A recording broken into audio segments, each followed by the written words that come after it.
예수님의 제자 베드로는 실수가 많은 사람이었습니다. 예수님께서 잡히시기 전에 여러분들이 모두 나를 떠나서 나를 배반하고 나를 떨어져 다 도망가실 겁니다 라고 얘기할 때, 주님 그게 무슨 말씀입니까? 저는 절대로 주님 떠나지 않습니다. 그렇게 호언장담했던 사람입니다. 그러나 경비병이 겁을 주면서 당신도 예수님의 한패였죠? 당신도 벌을 받아야 돼, 이렇게 추궁하지도 않고 제사장의 집에서 일을 하는 하녀가 베드로를 보고 아저씨는 예수와 같이 있었죠? 라고 묻기만 했습니다. 하녀에게 베드로에게 나쁜 영향을 미칠 어떤 그런 것도 없었습니다. 그런데도 그 하녀가 이야기하는 그 소리를 듣고 겁이 그냥 덜컥 나가지고, 저는 그 사람과 아무 관계도 없고 저는 그 사람 모릅니다, 극구 부인을 하였습니다.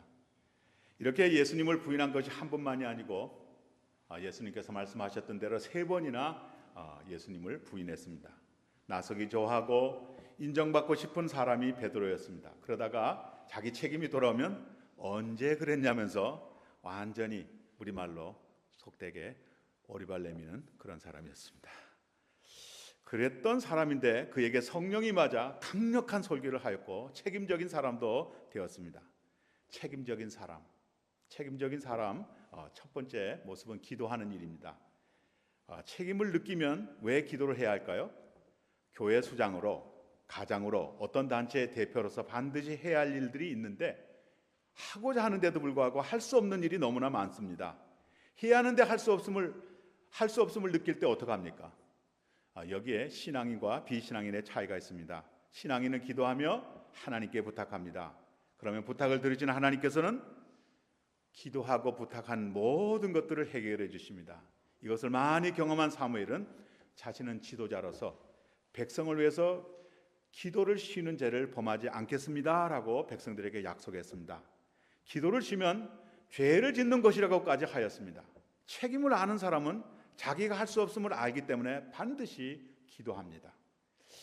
이제 본인도 나이가 들었다고 느끼십니까? 그러면 그분은 책임을 느껴야 합니다. 어른이 되면 책임감을 갖게 됩니다. 나이가 들었는데도 책임감을 못 느끼는 사람, 그 사람은 나이가 들었어도 어른이 아닙니다. 어린 사람은 나이를 불문하고 책임을 느끼느냐 못 느끼느냐에 따라서 성인이다, 미성숙한 사람이다라고 구분할 수 있습니다. 자기에게 책임 있음을 깨닫게 된 사람은 성숙한 사람입니다. 성숙하게 된 베드로는 책임감을 느끼고 기도하는 사람이 되었습니다. 하루에 3번씩 성전으로 올라가서 기도를 했습니다. 베드로가 기도하는 사람이었나요? 기도하자고 이야기해도 그저 잠만 자는 그런 사람이었습니다. 그런데 성숙한 사람이 되자 책임감을 느끼고 기도하는 사람이 되었습니다. 하루에 3번씩. 한 번은 아름다운 문이라는 곳을 통과해서 성전으로 들어가게 되었습니다. 성전 문가에서 거지가 앉아서 구걸하고 있었습니다. 그 거리는 다리를 사용하지 못하는 장애인이었습니다. 베드로가 그 거인과 눈이 마주치자 불쌍한 마음이 들고 뭔가를 주고 싶은 마음이 들었습니다. 그 마음을 갖고 있는 베드로를 향해서 거인이, 선생님, 저에게 한 푼만 주십시오. 손을 내밀었습니다. 베드로는 그에게 줄 돈이 없었습니다. 베드로는 그에게 줄 돈은 없어도 자기 안에 예수님이 계심을 알았습니다. 그래서 거인을 향해서 나는 당신에게 줄 돈이나 은과 금은 없지만 예수님은 있습니다. 내가 예수님의 이름으로 명하노니 일어나 걸으십시오 라고 선포했습니다. 그 선포를 들은 거인에게 놀라운 일이 생겼습니다. 그분이 일어나려고 막 애를 쓰는 거예요. 그런 분을 베드로와 요한이 도와주었더니 그분이 일어났습니다. 일어날 뿐만 아니라 걸었습니다. 그리고 나중에는 앉아 있었던 것이 언제냐는 식으로 걷고 뛰었습니다. 뛰어서 이곳저곳을 왔다 가면서 기뻐했습니다.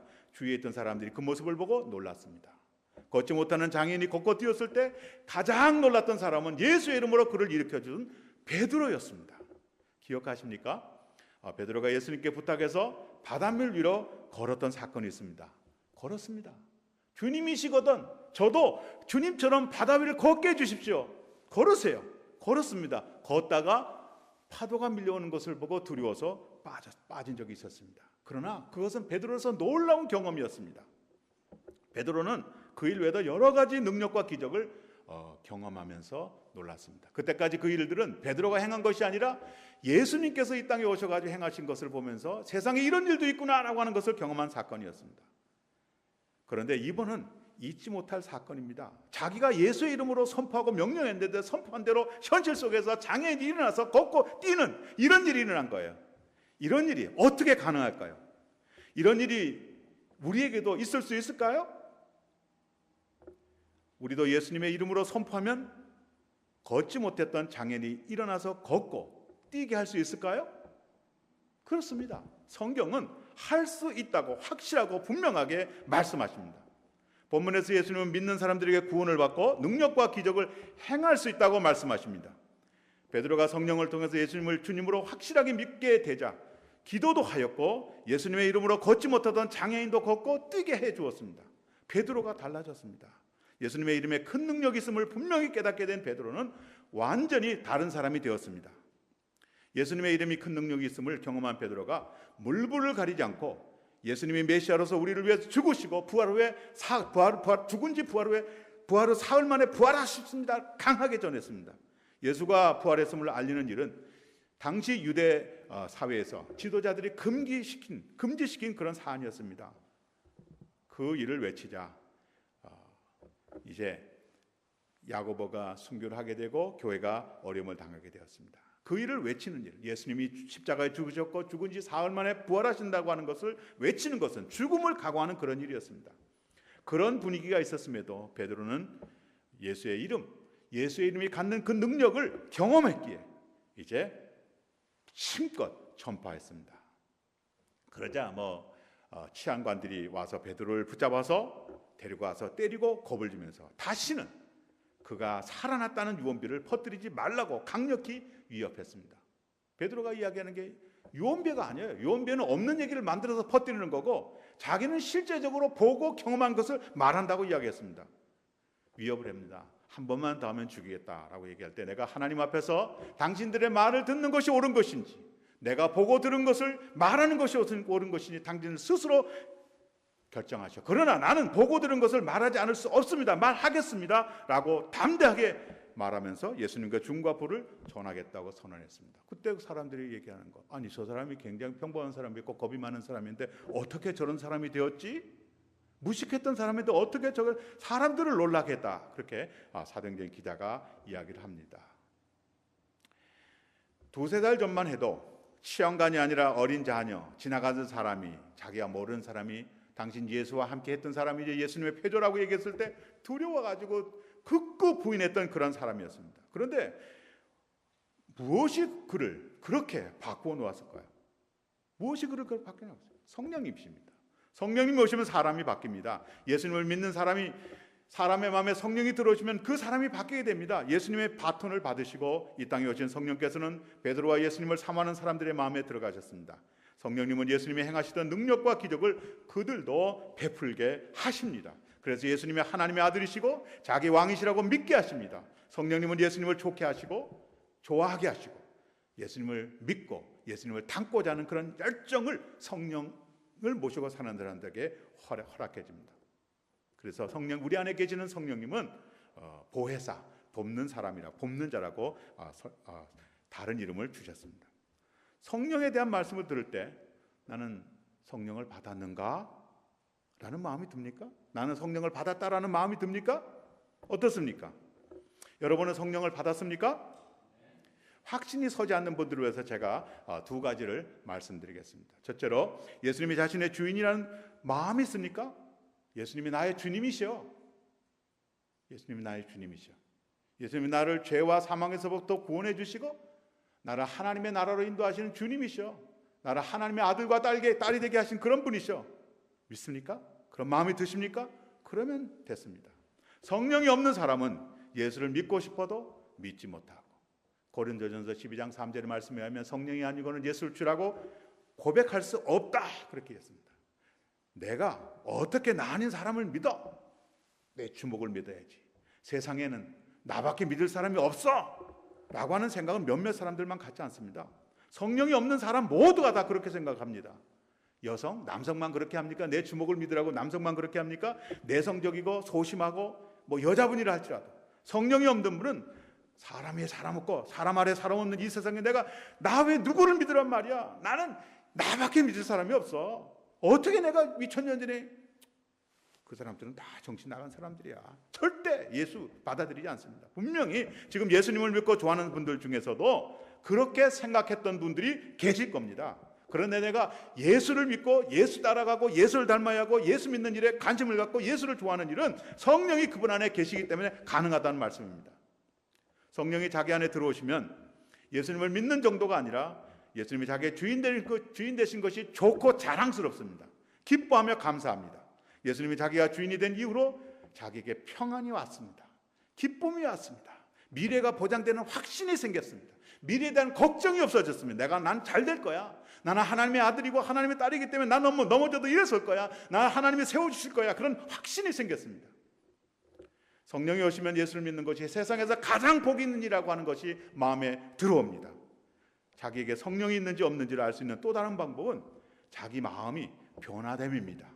예전에는 하나님이라는 말, 예수님, 성령님이라고 하는 그 소리 듣기 싫었어요. 교회, 성도, 성경책 전혀 관계없는 말들이었고 싫었습니다. 그런데 성령이 자기 마음에 들어오시면 하나님의 사람이 되고 싶은 마음이 됩니다.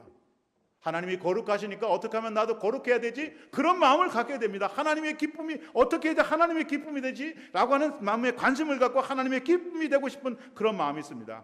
예배를 드린 사람을 기뻐하시고 기도하는 사람을 들어주시고 가까이 하시고 하나님의 말씀, 성령의 인도하심을 받는 사람을 좋아한다고 하면 내가 어떻게 해야 성령의 인도를 받을까를 생각하면서 죽어야 받는다고 생각하면 나는 없고 주님만 있습니다고 하는 그런 것에 자기를 올인하는 그런 마음이 생기게 됩니다. 성령이 자기 마음에 들어오시면 하나님의 사람이 되고 싶습니다. 성령이 자기 마음에 들어오시면 성경을 읽고 싶습니다. 좀 더 적극적으로 교회 가고 싶습니다. 성경을 읽고 싶습니다. 좀 더 적극적으로 어떻게 사람들을 교회에 데려올 수 있을까 생각하게 되고 방안을 모색하게 됩니다. 이 정도 되면 굉장히 많이 변한 거죠. 이것이 성령이 내 안에 들어오신 증거입니다. 성령이 없는 사람은 예배드리기 싫습니다. 찬양도 싫습니다. 아유, 교회 가니까 왜 그렇게 일어나라고 그래가지고 찬양을 많이 하는 거야? 왜 사람들은 나를 보는 거야? 왜 나한테 대해서 관심이 많은 거야? 왜 나한테 막... 사실은 사람들이 관심이 없거든요. 그런데도 불구하고 성령이 없는 사람은 자기 자신에 대해서 누군가 자꾸 쳐다본다고 생각을 해요. 아, 나는 오늘 옷을 잘 입고 왔는데 저 사람은 자꾸만 생각. 기도도 싫습니다. 아유, 오늘 목사가 기도했는데 왜 저 사람은 기도해주고 나는 기도 안 해주는 거야? 목사 기도가 왜 그렇게 길어? 아유, 희한해. 성령이 없는 사람이에요. 영적인 일들이 우습게 보입니다. 어리석은 짓 같이 보입니다. 성경도 읽고 믿었던 분도 성령이 안 계시면 성경 읽으라는 것이 부담되고 읽어도 치료하고 무슨 소리인지 모르겠어요. 성령이 안 계시면, 성령이 사람이 아니면 하나님의 말씀을 듣지 못한다고 그렇게 얘기했습니다. 그래서 교회를 다녀도 성경 읽지 않고 성경을 저 멀리 듭니다. 성경책 어디 있습니까? 아이고, 뭐 요즘에 성경 들고 느끼는 사람이 어디 있습니까? 스마트폰에 다 있는데 찾으면 탁탁탁 나오는데 뭐 그런 얘기를 하시는 거예요. 그러나 성령의 사람, 성령이 계시면 성경이 꿀맛있습니다. 꿀맛입니다. 설교가 은혜롭습니다. 아멘이 저절로 납니다. 기도하는 일이 좋고 기도할 때 뜨거운 물이 나오고 기도하면 힘이 가득 채워지는 것을 느끼게 됩니다. 미운 사람이 없습니다. 사랑하고 싶고 뭔가를 주고 싶고 육체도 강건하게 세상이 달라 보입니다. 왜 그럴까요? 성령이 그분 안에 계시기 때문에 그렇습니다. 베드로가 그런 사람으로 바뀌었습니다. 아시다시피 베드로는 기도하는 사람이 아니었어요. 그저 자기만 생각하는 사람이었어요. 하나님의 일도 생각하지 않는 사람. 그런데도 불구하고 성령이 오시자 사람이 바뀌게 되었어요. 기도하게 되어서 하나님의 말씀을 사용하는 사람이 되었어요. 다른 사람을 돌보는 그런 일에 생각을 바꾸게 되었어요. 리셋이 됐어요. 사람이 리셋이 됐어요. 새로운 사람으로, 다른 사람을 섬기고 다른 사람을 사랑하는 사람으로, 어떻게 하면 하나님의 나라를 전파하는 사람으로 바뀌게 되었어요. 어떻게 전할까를 생각하는 사람으로 바뀌게 됐어요. 사도행전 9장에 보니까 베드로가 루다에 가서 복음을 전하였다라고 하는 말씀입니다. 그곳에 가니까 중풍병으로 8년 동안 고생하는 그 사람이 있었습니다. 그 사람을 보는 순간 고쳐주고 싶은 마음이 드는 거예요. 안수했어요. 허락을 받고 그분에게 안수를 한 후 기도를 드렸으면, 그랬더니 마비가 되었던 걸 풀리게 되고 일어나서 활동하는 그런 놀라운 역사가 또 생겨나게 되었습니다.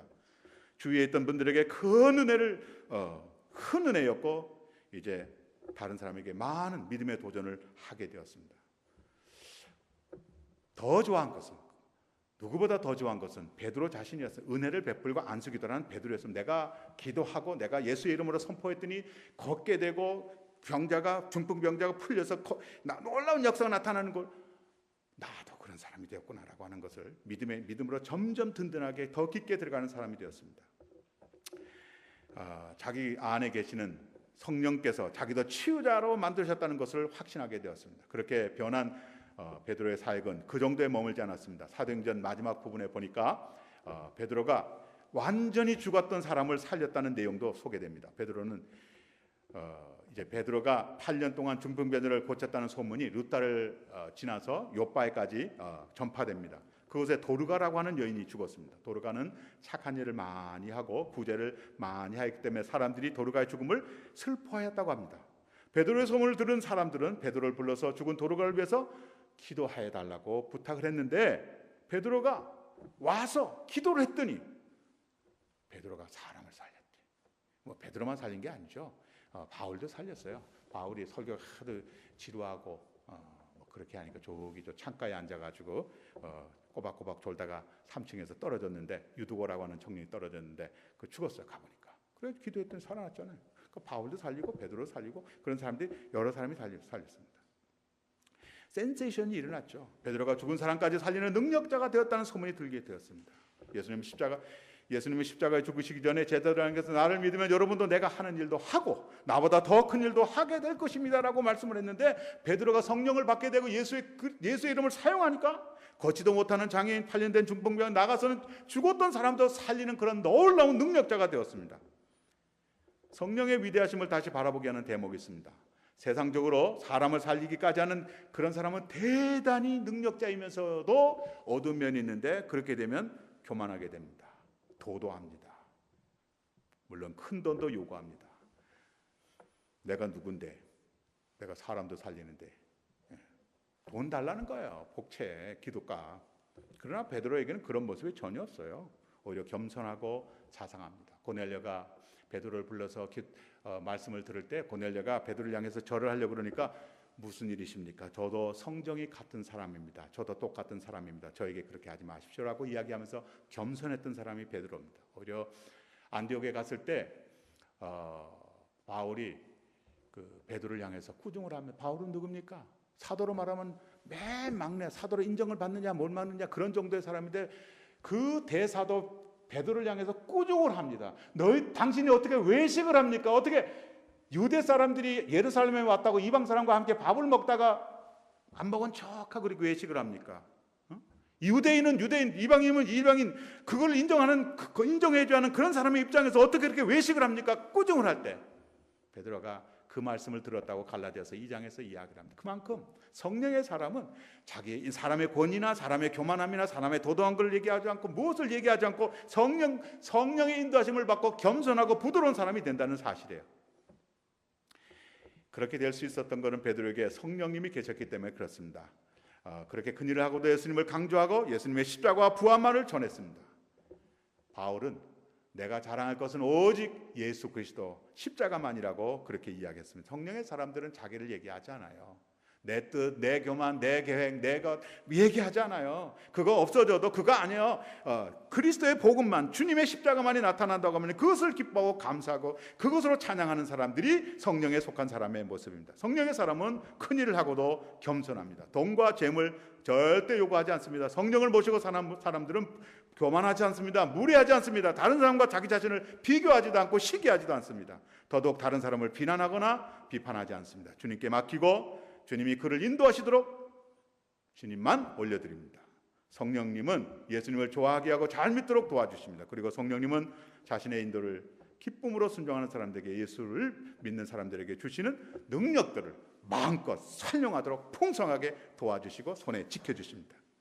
본문에 예수를 믿으면 구원을 받고 귀신을 쫓아내고 새로운 방언을 말하고 뱀을 손으로 짚고 독을 마셔도 해를 받지 않고 아픈 사람에게 안수하여 기도할 때 그를 치료해 줄 수 있게 된다고 예수님께서 말씀하셨습니다. 제자들도 귀신을 쫓아내고 싶은데 못 쫓아내었습니다. 귀신은 쉽게 안 나갑니다. 귀신은 돈으로도 오고 음란으로도 오고 시기와 비난으로도 옵니다. 미움에도 옵니다.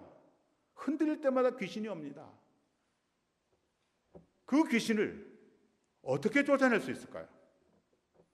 귀신 쫓아낸다고 그랬는데 어떻게 쫓아낼 수 있을까요?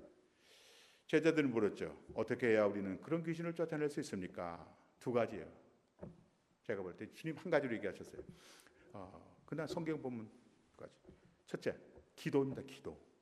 예수님께서 가르쳐 주신 방법입니다. 예수님의 이름으로 기도하면 귀신이 쫓겨나가게 돼 있습니다.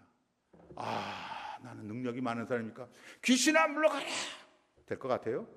아이고 놀라, 때려도 안 나가. 그래가지고는 스게와의 아들들이 귀신아 물러가라 그렇게 얘기하니까, 나는 바울도 하고 베드로도 하는데, 나는 빌립의 이름을 아는데 너는 누구냐? 오히려 도망을 갔대. 대제사장의 아들들이 귀신 쫓아내다가 도망갔대. 힘이 약해가지고. 안 돼. 기도해. 기도. 예수의 이름으로 기도하면 나가게 돼 있어요.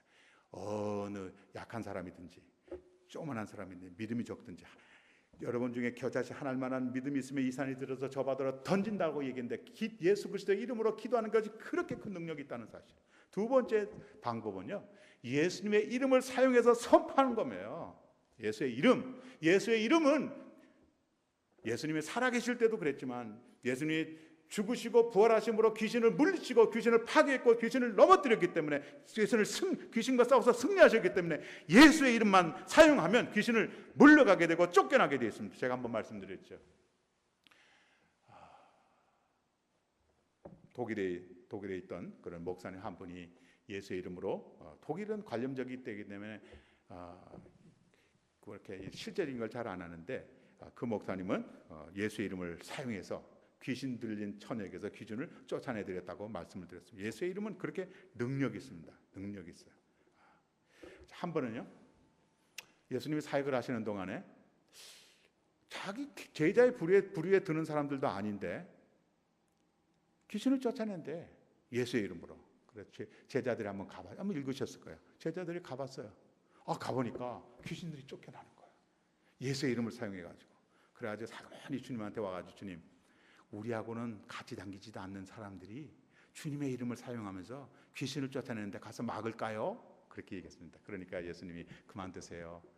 내 이름을 사용해서 귀신을 쫓는 사람이 우리의 일을 방해하겠습니까? 오히려 내 이름을 통해서 하나님의 나라를 더할 수 있게 되기 때문에 그냥 놔두십시오 라고 얘기했던 경우가 있습니다.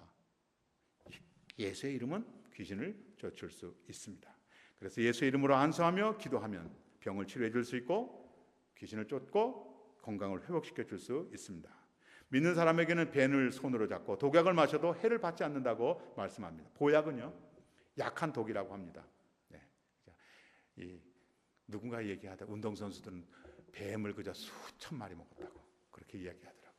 아이고, 침이 그렇게 좋은 거래. 근데 이 독도 우리가 그렇게 예전에 고등학교 때 영어 그 책을 보면서 이렇게 했는데, 보약을 아주 많이 먹는 사람은 나중에 그 사람이 독이 된대. 그렇죠? Make sense? 네. 다 아실 거예요.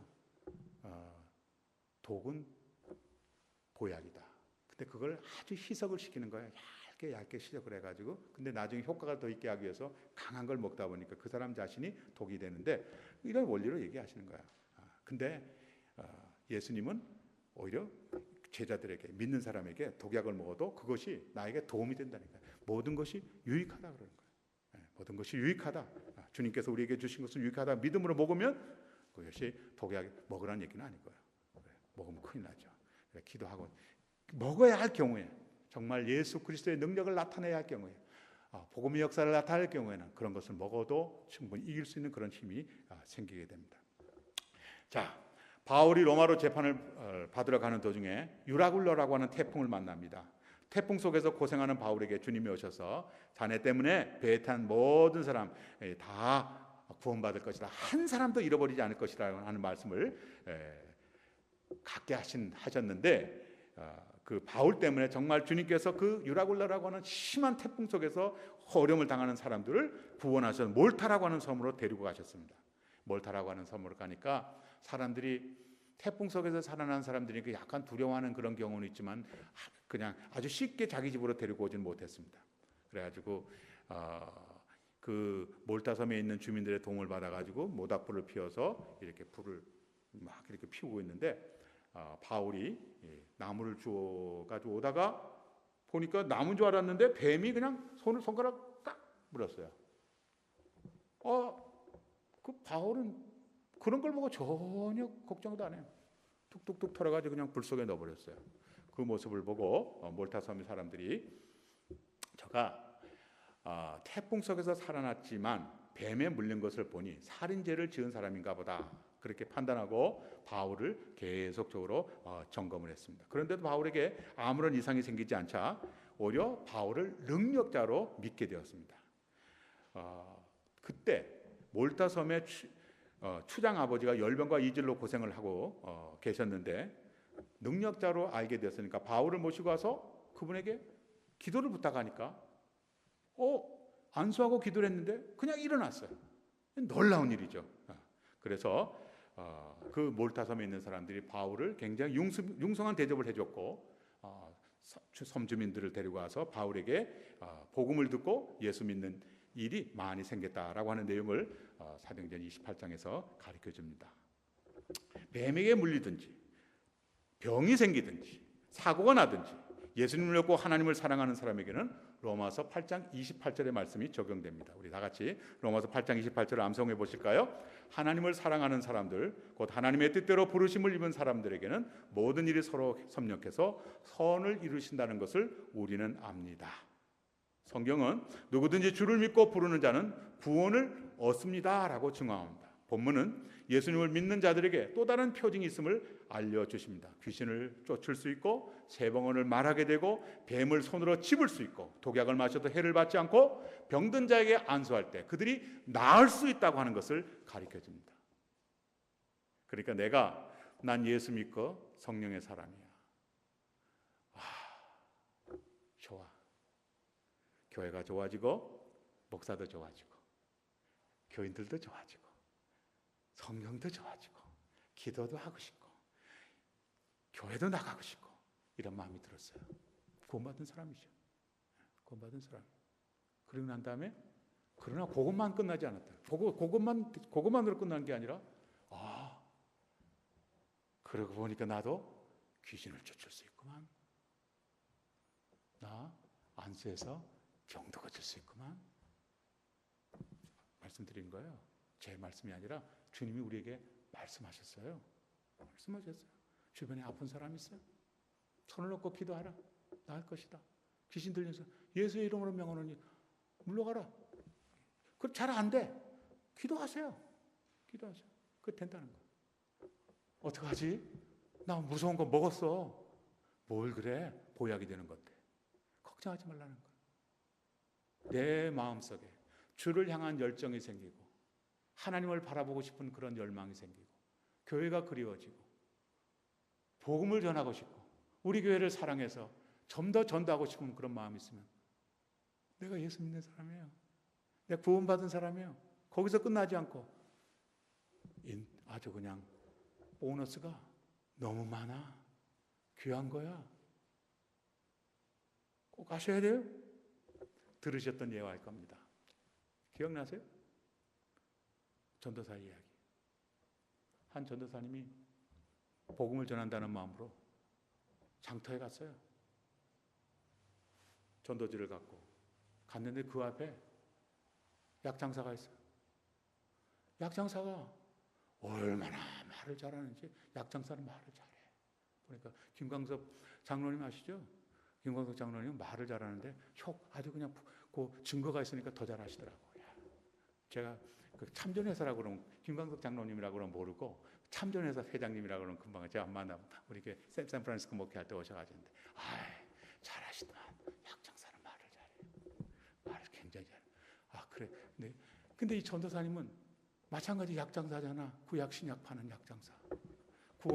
구원약 파는 약장사인데 이 전도사님은 하루라도 이제 파리만 날리고 사람은 안 오는 거야. 근데 저 앞에 있는 약장사는 막 사람이 많냐. 해가지고 이제 다 보따리를 싸고 갔습니다. 오늘 어떻게 약 많이 파셨습니까, 아저씨? 근데 어떻게 복음을 전하시는데 사람이 없어요? 글쎄요. 이야기하는 거예요. 전도사님, 사실 제 약은 진짜가 아니고 가짜입니다. 가짜인데도 진짜처럼 얘기하니까 사람들이 몰려들었던 거예요. 근데 전도사님은 진짜를 팔면서도 왜 자신감이 그렇게 없으십니까? 그렇게 얘기했대. 우리가 믿는 예수는 진짜예요. 오신 분이라고. 죽으셨어요. 말씀대로 사흘 만에 부활하셨어요. 그리고 말씀대로 우리가 기도하면 놀라운 역사가 나타나요. 다른 사람의 증언이 아니라 자기 자신, 나의 증언이요. 스스로요. 맞죠? 그렇잖아. 살려주셨잖아. 나를 은혜의 사람으로, 복된 사람으로, 희망 있는 사람으로 만들어 주셨어요. 이런 증언을 갖고 증언할 때 뭐라고 해요? 아니야. 그걸 얘기해야 돼요. 확실하게. 그것처럼 더 존경합니다. 나 예수 믿습니다. 예수 믿는 게 얼마나 좋아. 그 카타콤, 로마를 정복했던 그 기독교 교도들은 뭐 죽음이 오고 뭐 사자가 오고 여지없어요. 예수 믿는 게 얼마나 좋은 일인데. 예수 믿는 게 얼마나 좋은 일. 예수 믿는 일이 얼마나 복된데. 내 마음을 회복시키시고 나에게 환상을 주시고 나에게 소망을 주시고 나로 하여금 그런 삶을 살 수 있다고 하는 그런 분명한 확신을 주시고. 아멘 할렐루야. 오늘 죽어도 우리 그냥 맛있는 거 먹다가 오늘 죽어도 한이 없다고 그러잖아요. 이제 죽어도 한이 없다고 그러잖아요. 예수 믿으면 그렇게 되는 거예요. 그 기쁨이 있는 거예요. 네. 주님이 우리에게 구원을 주셨을 뿐만 아니라 그 놀라운 것들을 허락해 주셨습니다. 여러분 믿으시고 그렇게 사십시오. 그리고 그렇게 전파하십시오. 그렇게 할 때 나에게 놀라운 역사가 더 크게 나타나게 될 겁니다. 베드로가 안진병이 일으켰을 때 누구보다 가장 자기 자신이 놀랐던 것처럼 내가 예수의 이름, 내가 기도하고 내가 주님과 동행하면서 그런 능력과 기적을 나타나게 했을 때 가장 놀라고 가장 감동을 받을 사람이 그 사람이 아니라 바로 나라는 거예요. 사용하십시오. 예수의 이름을. 하나님의 나라를. 그러면 내가 업그레이드 한 단계 더 높은 곳에서 주님과 만나는 그런 놀라운 역사가 있게 될 겁니다. 주님 때문에 매일마다 기뻐하고 감사할 수 있는 그런 분들 되시기를 주님의 이름으로 축복합니다. 아멘.